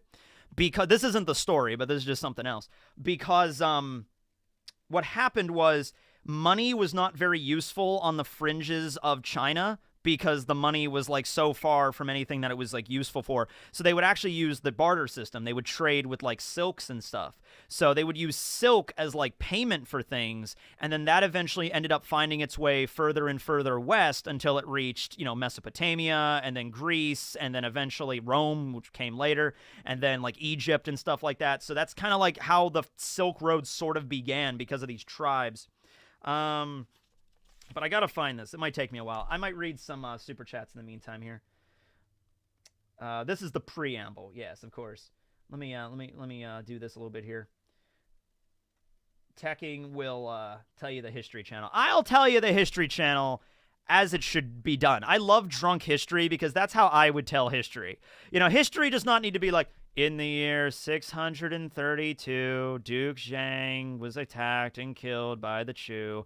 No, you got to tell the story. You got to have curse words in the story. I'm sorry. That's how history was. Our ancestors were a bunch of cursing motherfuckers that were like, you know, what do you think they yell? He's like, oh yes, we will attack you now. It's like, no. It's like, let's fucking go. You know, like that's how it went. That was history, damn it. Watch History of a Lost Earth. On YouTube after Tekking stream. It's about the real void century in our world. There was a lot of different void centuries. I even made a video about that, like real life void centuries. There was the Greek Dark Age. There was the Dark Age in Europe that came later. Have you played Elden Ring? Little bit. Let's see. If One Piece Knowledge King came to America, would you study for it? Yeah, okay. If there was an American version, if there was like, if Viz like had an American version of it, that maybe wasn't as difficult as like a baby version of it, yes, I would study for that, absolutely. If it came to America and they wanted to do like a One Piece trivia contest in America at like a convention. I'm going to Anime Expo. If I go to Anime Expo this summer and if there's like a booth or something that's like One Piece trivia, I'm like, yeah, of course, I'll be in it 100%. But I don't know if they're doing that. I'm just, you know, if they did, I would do it, sure. Let's see. Are you excited for the new season of Overlord? I have not seen it, so I do not know. Sure. Do you think of episode 1017? I was going to do a video on 1017 this week, but it just got away from me because I was doing other stuff, and then I did the video yesterday on what'll happen next in chapter 1050. I don't know if I'm going to do one on 1017 now, because we're like, it's like a week now, like 1018 is coming out tomorrow, but maybe I might still, I don't know. Maybe I'll do both, like I'll cover like both episodes in one video. I might do that. Do you have a farmer's market near you? I just came back from one. Not like immediately around here, but I don't think there's one too far away. But I love farmer's markets, yeah.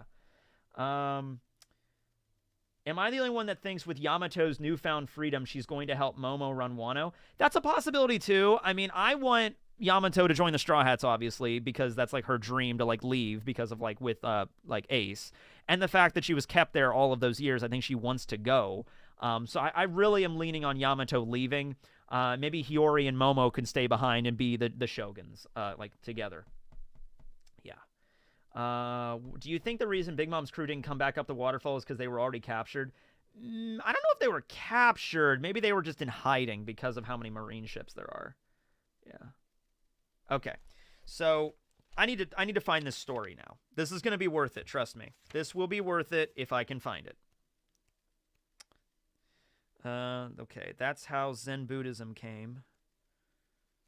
which that's a story in of itself, but it's not too interesting compared to this. Was this it? No. No. No.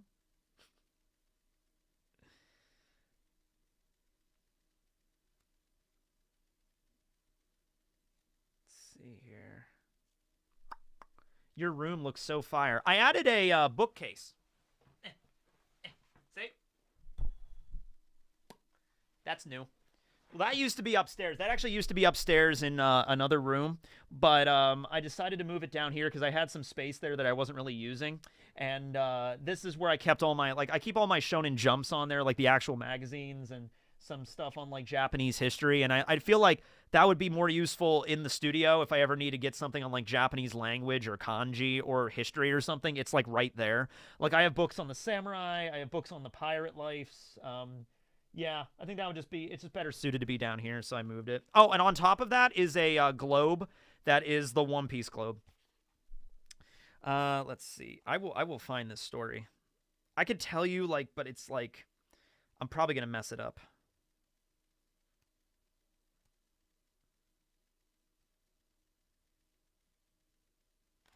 Okay, I think I skipped it. If I can't find it, I'll tell you the basic gist of the story. But I'm probably going to fuck it up at some point. Come on, where was it?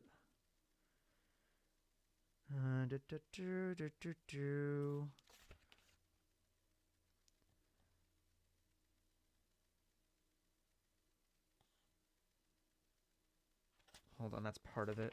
Hold on. It's weird. It'll, like, start the chapter with the story and then tell you history and then continue the story later. Yeah. Where's the One Piece Expo held? I don't know if One Piece has an expo, but Anime Expo is going to be in LA on July 4th weekend. I actually got my pass for it the other day. It's actually upstairs in my desk, but I have the pass for Anime Expo. I'm going. It's going to be fun. It's coming up soon. I need to make videos in preparation. I'm going to be gone for 2 fucking weeks. I need to make stuff. I mean, I'll be able to make stuff on the road because we're going to LA, then we're going to San Diego, then we're going to Yosemite, then we're going to San Francisco. Like, I'm going all over California, my uncle and me.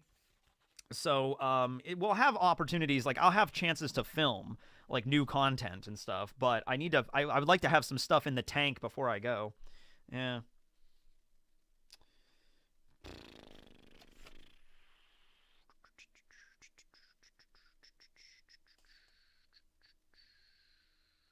Okay, hold on. I think this is it. Getting close to it.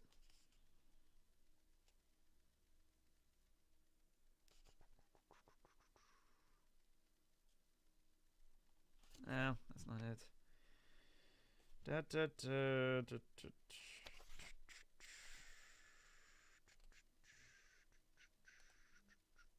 Okay, that's the Silk Road.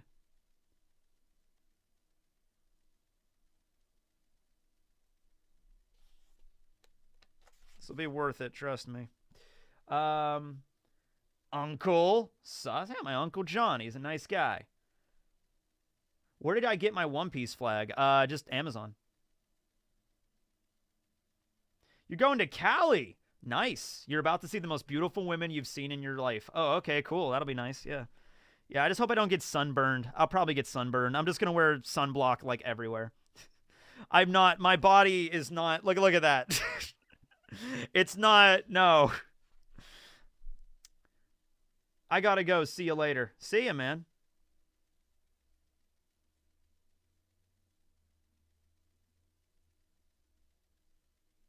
Okay. I think this is it. Okay. Wait. Just let me make sure this is it before I start reading it.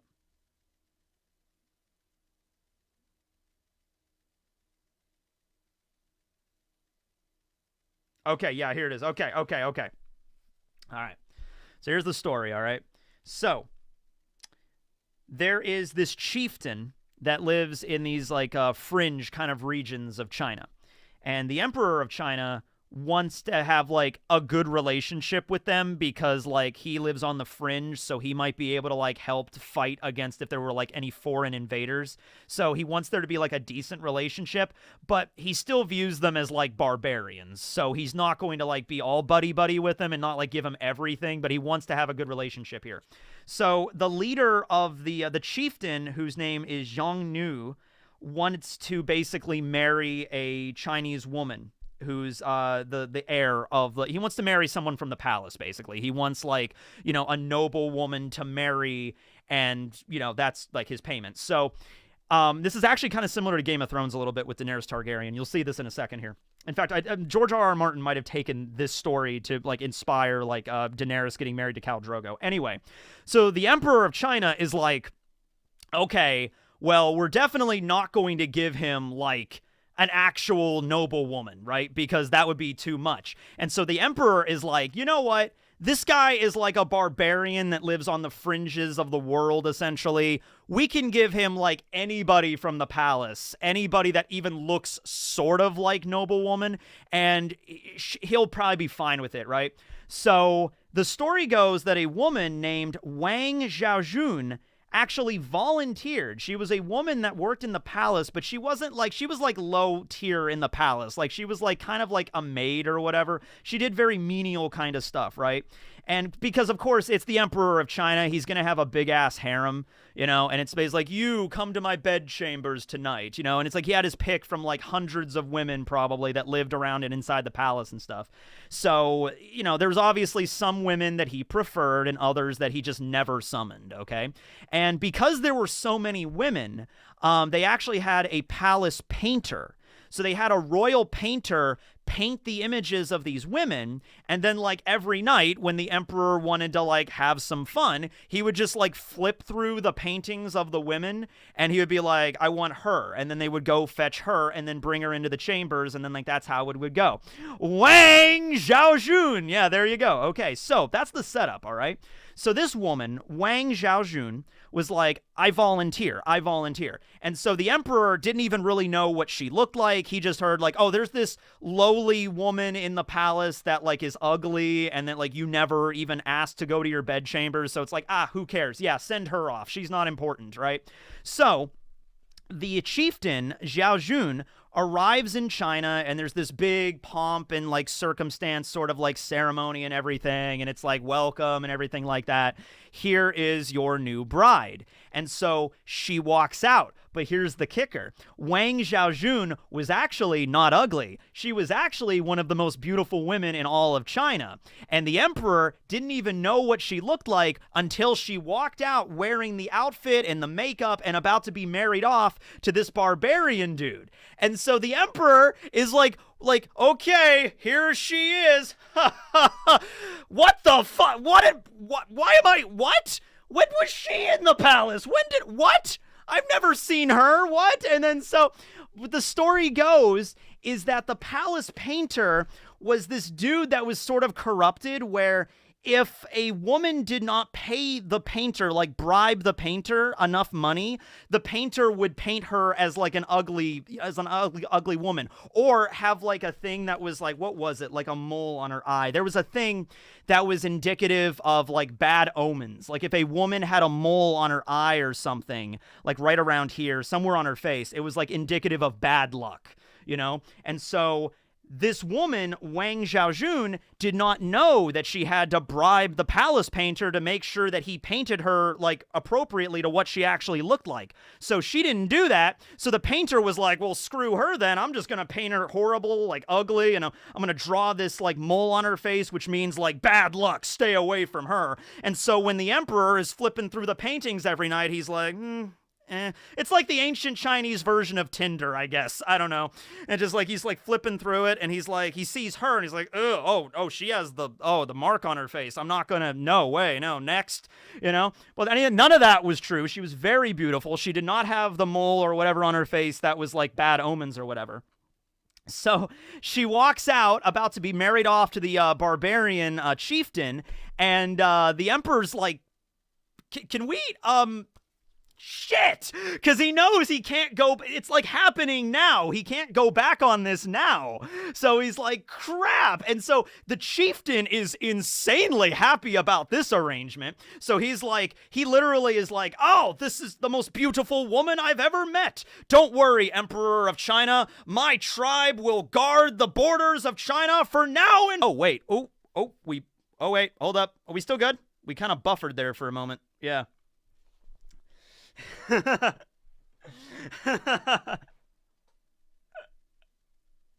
Hold on. We're back. I don't know what happened there. Hold on. We'll see. We back. We're good. We're back. Okay. All right. Okay. Tekking, you look good today. Well, thank you. All right, we back. Okay, where did we leave off? Lost you at my tribe will guard. Okay.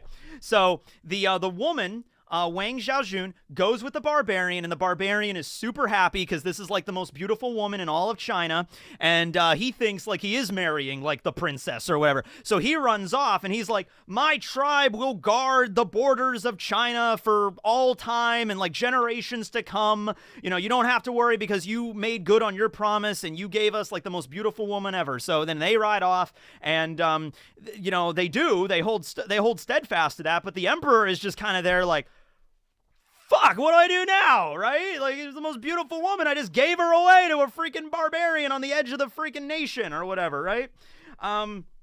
So I was basically just reading how this is even kind of seen in Kingdom, where basically women from around the royal palace would just basically be summoned to the palace, but they wouldn't be there to necessarily be part of the harem. They kind of are, but they're just basically there as like whenever the emperor feels like it. And some might spend their entire life in the palace as more of just a maid or like a servant without ever being summoned to the emperor's bedchamber or whatever. On a dull night, the emperor might sift through a selection of portraits made by the court painters.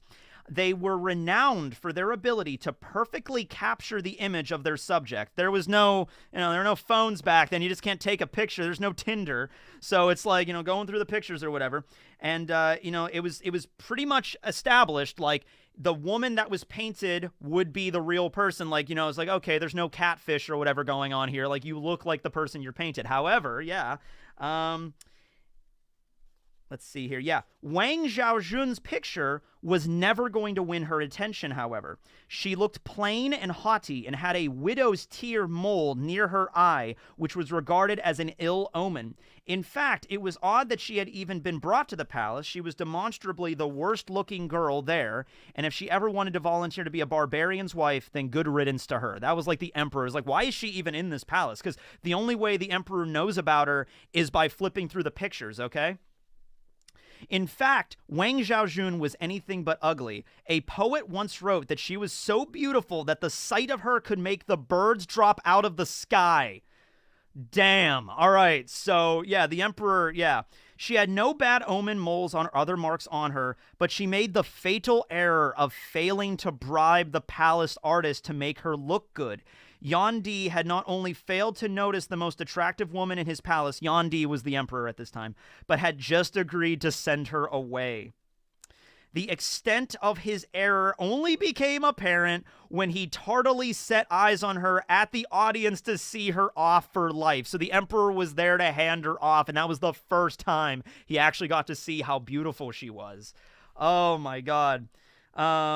Her beauty, dazzling in its radiance, lit up the entire palace hall. She glided into his presence with effortless elegance and grace, leaving all who saw her with a sense of profound admiration and awe. She was hot. That's basically what that amounts to in the modern parallel to that. The emperor, this is great. The emperor immediately tried to come up with a plan to go back on his word, but the ecstatic nomad prince had already ridden home, bragging of his good fortune and promising to keep China safe from even the worst nomads than his own. I will be the border sentinel of Han, not for this lifetime, but forever and in perpetuity. Please withdraw your troops from the frontier. So then China sent their troops back, and then like these barbarians would be the new sentinels that would guard the border of China. God, that's so fucking funny. I love that story. Oh, furious. This is the good part. What happened to the painter? Was she thick? I don't know. I don't know if there's any poetry written about that in the Book of Songs or anything like that. The Book of Han back in the day. Yep. Don't you just love history? I love this shit. How do you not love history? Furious, Yandi cast around for somebody to blame. You can imagine he went back to his freaking chambers. He was like knocking shit over. And he's like, son of a bitch! Okay, who do I kill to make this better? Right? And so he didn't withdraw his troops from the border, either sending a message or blah, blah, blah, blah, blah. Did he kill the painter? I feel like he killed the painter. I'm pretty sure he killed the painter. Yeah. Painter's probably dead. Yeah. But anyway, yeah, that's that story. That's that story. And it's sad. It's kind of a sad end to Wang Xiaojun because she just basically spent her life, basically like how Daenerys Targaryen was treated to Khal Drogo before Daenerys became a badass. That was basically the way that Wang Xiaojun ended her life. Yeah. Just kind of been sold off to a warlord on the edge of the world. But anyway, that's that story. Love history. Tekking, you make me a history fan, yeah. I can't be a history teacher because I would teach history like this. I'd be cursing and screaming and making like sexual innuendos and shit. I wouldn't be a very good history teacher. But for YouTube, I guess it would work. Yeah, sure. Yeah, that painter's dead as shit, man. That painter's Conjuro. Yeah. I wonder how the painter got executed. How would you respond? Okay.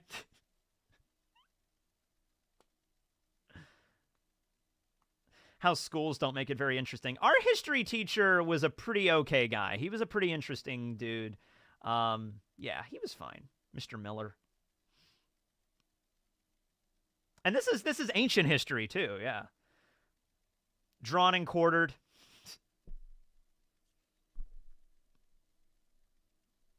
Painter got stabbed with the mole technique. Oh yeah. He got ran through on a pike and had his head on like in the palace garden for like a month. Yeah. Theon. Yeah, he went all Theon Greyjoy with it. R.I.P. Ancient Painter. If he got boiled alive, that could have happened, yeah.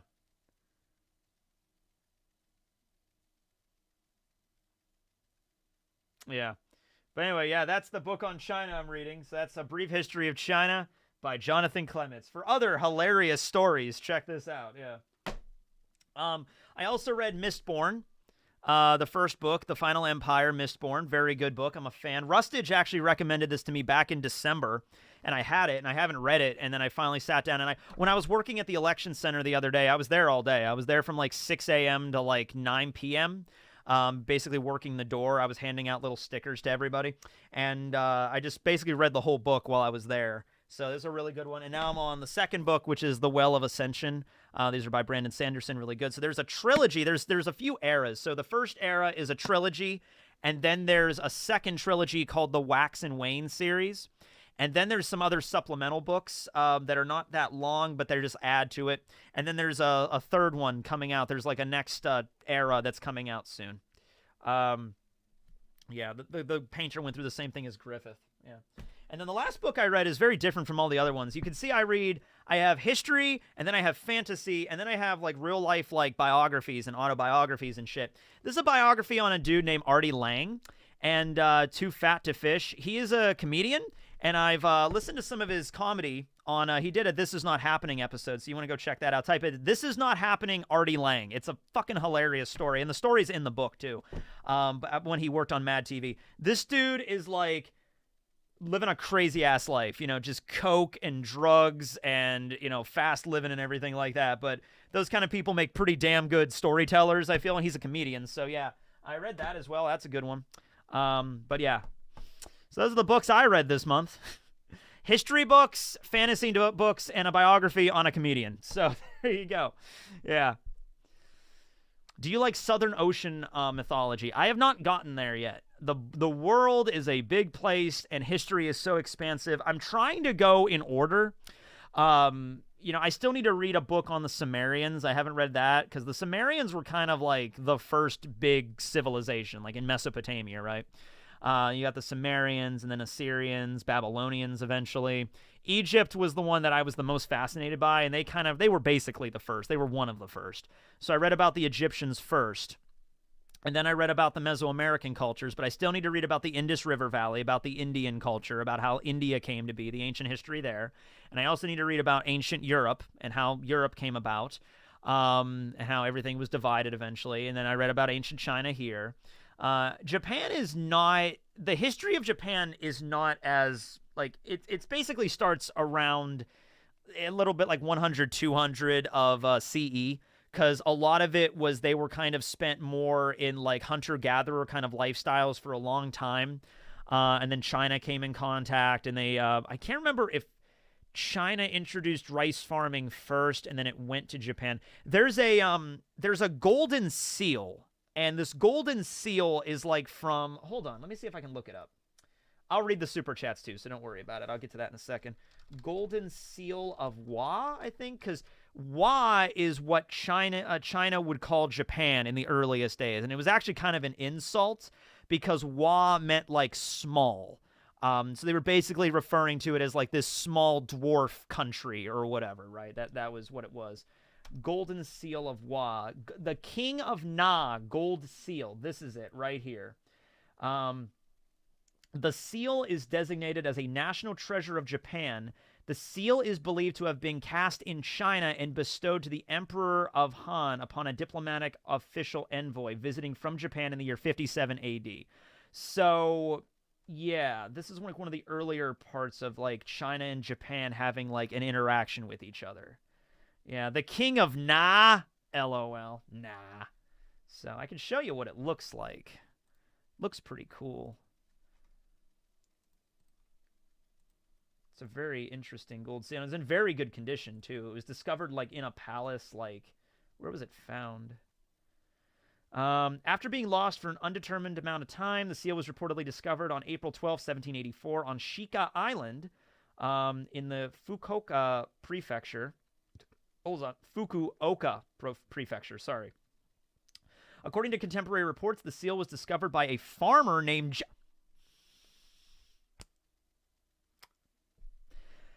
According to contemporary reports, the seal was discovered by a farmer named Jinbei while repairing an irrigation ditch. It was found surrounded by stones, forming a box-like structure.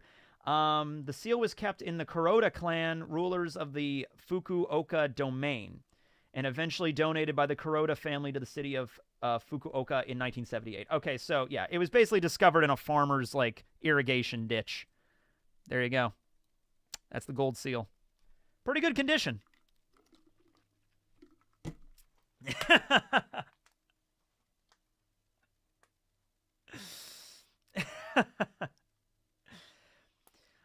I wanted to do a episode on like, I was thinking the other day of doing my own version of Drunk History, but all the good stories I wanted to tell are already actual parts of Drunk History. I wanted to tell one on the assassination of President James A. Garfield.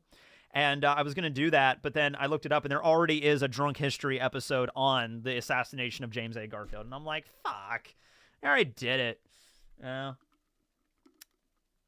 Jinbei discovered the lost seal. Okay, so if there's ever a moment in One Piece where Jinbei discovers a lost seal, you know the story Oda's taking inspiration from now, because I've told you. There you go. Let's read some super chats. I think we're almost done. We've been streaming for... I started at like 9:30, so shit, we're almost at like the 2-hour mark. I'm going longer than I usually do. All right, let's read some super chats then and call it, because I actually am starting to get kind of hungry here. But hey, we did some really cool shit today. We listened to some old school early 2000s music, and then we talked about vampires, and then we read some super chats, and then we read stories about history for like, man, when you talk about history, the time just flies by, I'll tell you. Yeah, I guess he did find a poneglyph in the cover story. So there you go. There you go. Jinbei discovered the lost seal of Na. Yeah, there you go. All right, let's refresh this page. Let's see what we got here. Okay. Let's see. What's that huge tower-looking thing behind the flower capital? That is a mountain, and it is Mount Fuji. or the analogous to Mount Fuji in the One Piece world. Never really brought up, never mentioned, never talked about. So I don't know if it'll ever be relevant, but it's back there. Would you check out the story about the Beast of Bladdenboro? Ooh, that sounds familiar. I think I've heard that term before, but I've never read the story. Will you ever do a video on William's fruit? I should. Hey, Matt, how are you? Who do you think is the mysterious man in chapter 631? He's wearing clothes that look like they could be from Wano. I thought that was Odin for the longest time. I'm thinking it's Shiki right now. Because Shiki had the hair like that, and he's drinking with Crocus. So they might be all like old war buddies. Even though Shiki and Crocus were on separate crews, maybe it's like, that was like 30 years ago. They're kind of like friendly now. Shiki had a friendly relationship with Whitebeard. He hung out on Whitebeard's ship. So I'm thinking it's Shiki. And he's still alive. Can I get a Wang Ji? I already said it many times, but Wang Ji, Lao Ji, Duke Zhang, Wang Zhaojun. You know, there you go. Oh, I read all these already, but let me see if I missed any. If One Piece Knowledge King came to America, yeah, I would definitely love to do that. Let's see. Video series in Devil Fruits functioning in the real world. What jobs could you have? How government would react? Would Luffy's fruit actually be useful in the real world? I think Luffy's fruit would be very useful in the real world, yeah. Did you finally move out of your parents' homes? Yes, Joker, I did. No, I didn't want to leave, so I just had I just built this house on top of my mom's house. Yeah, this is the fourth story. Yeah. Yeah, what about drunk anime history? There you go. There's something. But yeah, I think Luffy's fruit would be very useful. Law's fruit would be useful in like construction. Kid's fruit would be very useful, and like he could just build a whole building, like the structure of the I-beams. He could do that in like a day. It would definitely speed things along. It just basically, if you want a good series that really explains how the world would cope with superhuman abilities, like humans all of a sudden getting superpowers, and how the government would respond and how everything would be structured, go read My Hero Academia. I don't think there's at least a better manga that properly explains how the world works from like a bureaucratic level now that superpowers exist than My Hero. So just go read that one. Also, Vigilantes, because they also delve even more into it in Vigilantes. By the way, Vigilantes is almost done. The next chapter is going to be the last chapter of Vigilantes, and I'm really excited to see how that'll end. So, My Hero Academia Vigilantes, really good side story, about 125, 126 chapters. I think will be the last one. Really solid. It's a prequel series to My Hero. Let's see. I think I answered most of these. Did Ace went to Ennie's lobby, or they skip Ennie's lobby for Judgment and went straight to Impel Down? They probably brought Ace to... Well, this was right after fucking Ennie's lobby was Buster called, so there was nothing there for them to do. So they probably just chucked him in Impel Down. Because, like, Ace was captured, like, right after Impel Down happened. I mean, right after Ennie's lobby happened, so it would be just a bombed-out ruin. Like, there would be nothing there. So, yeah, they just probably chucked him in Impel Down, level 6. Let's see. Read that one about Rayleigh. Yeah, I think I read most of these. Yeah, I think I got it. Well, thank you guys for the super chats. Really helpful. I also enabled something else, shameless plug, but here it is. There's a thing on the channel now that just got rolled out. It's called Super Thanks, which is you can go to my video and click on the little heart with the $sign, and you could donate through the videos if you'd prefer to do that. That's active now. And also, my manager at YouTube emailed me yesterday about this new thing they're rolling out, like gifted members, which is basically just like, it's like gifted subs on Twitch. And when my manager was explaining this to me, he's like, we're doing gifted memberships. And I'm like, so it's exactly like Twitch. And he's like, yeah, yeah, it is. So yeah, this is a thing where you could just gift memberships, but I don't really do memberships on my channel, so don't worry about that. But that's just something that, is coming down the pipeline there. But yeah, okay. So that's that. Frankie definitely got YouTube admin. Huh, okay. What can you say about the new Doctor Strange movie? I liked it, but I didn't like it as much as I thought I would like it. But Sam Raimi did a really good job. I don't want to talk anymore because it's a relatively new movie. I don't want to spoil anything. Yeah, Twitch copy, but it's nice to do. I mean, YouTube Live is pretty much just a copy. I mean, if you look at, like, because I've been on the platform for so long, like, I could tell right away it's like, okay, YouTube is trying to just take stuff from Twitch. Because that YouTube live streaming rolled out right when Twitch was becoming really big. right when Justin TV became Twitch.tv, YouTube started running out YouTube live streaming beta. And so it's like it's a thing, you know what I mean? And having more of an emphasis on gaming content. So, and it's also when PewDiePie started really getting popular.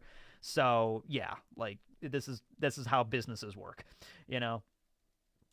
Yeah. Can you do more anime quizzes? Yeah, absolutely.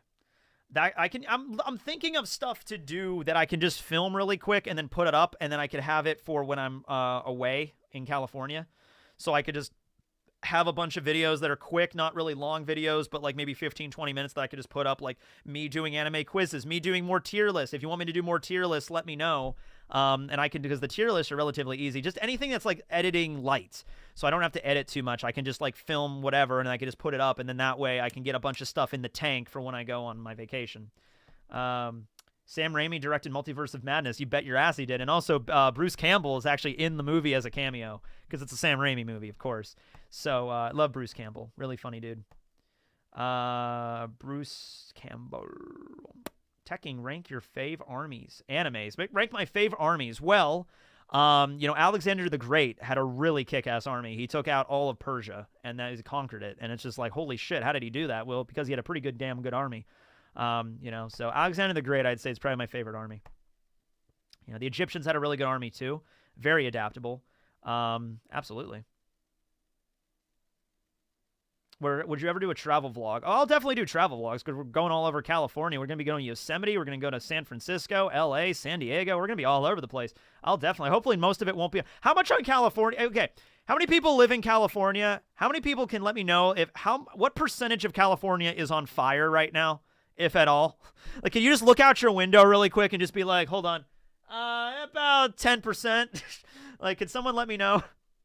I really hope it's not like blazing wildfires when we go. Like, half of Yosemite is on fire, so sorry, you can't really go.